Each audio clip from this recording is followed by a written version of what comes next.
It's a sinister business that preys on young girls and boys, and law enforcement is cracking down on sex trafficking. Tonight, 7 Action News reporter Jennifer Bisram takes you inside the dramatic fight.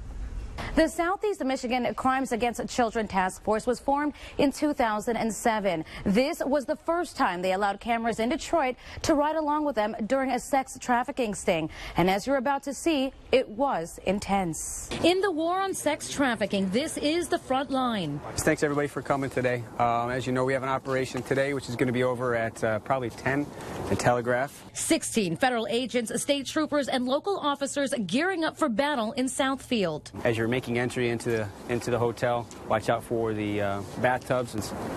They're properly cleared. Let's get out there and get back safe. Investigators say the targets today in 2 hotels are so brazen they're advertising online. Certain things that we'll see in the ad will make us think maybe that girl is young, or the way the picture is taken, that maybe she didn't want to take that picture, she's being forced to take it, then that's something that we will do undercover sting on. In Southfield, Police Chief Eric Hawkins gets intel in other ways. I get a lot of complaints that there's suspicious activity involving young women and older men who are going into motels or hotels in the city. When you have human trafficking, child prostitution, you also see some of the other crimes that are associated with that. When it's enough to move, the Southeast Michigan Crimes Against Children Task Force swings into action. We'll just say click behind you so you can go ahead and proceed.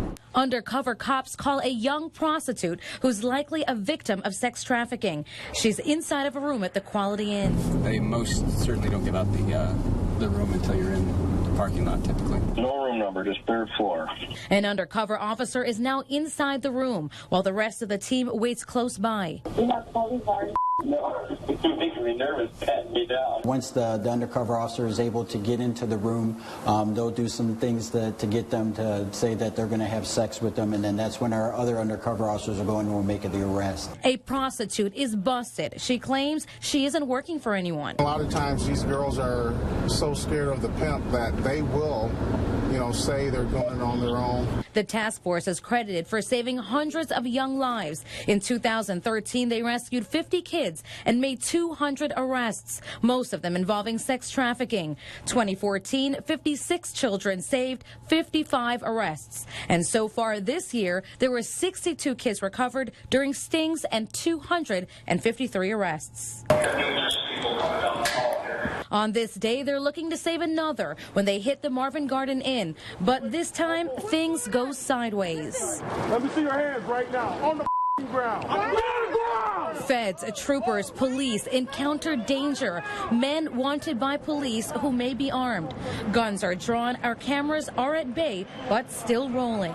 And inside one of the rooms, a young working girl is cuffed. She admits to once having a pimp, and police find cash. Lots. Investigators will now try to find out who she too is connected with. There's narcotics involved. There's money involved. There's different criminal aspects. People are killed in this particular lifestyle. It's not glitz and it's not glamour, I can tell you that. We talked with a sex trafficking victim during this October operation whose former pimp is now locked up, say police. She's 24 and trying to get out of the game. Beating and just to constantly having to hand your money over to somebody. It's crazy because in the end you have nothing. You're worse off than where you started. And I'm saying this because I've been there. And Michigan State Police just received a grant for $1.5 million. They say they'll be using $900,000 to add more bodies to the task force. The rest will go towards victim services. In the meantime, the task force says they will continue to crack down on this illegal epidemic and are asking that if you see anything happening in your neighborhood, at hotels, restaurants, even the house next door where older men and women may be taking advantage of girls and boys, call them so they can check it out. Jennifer Bisram, 7 Action.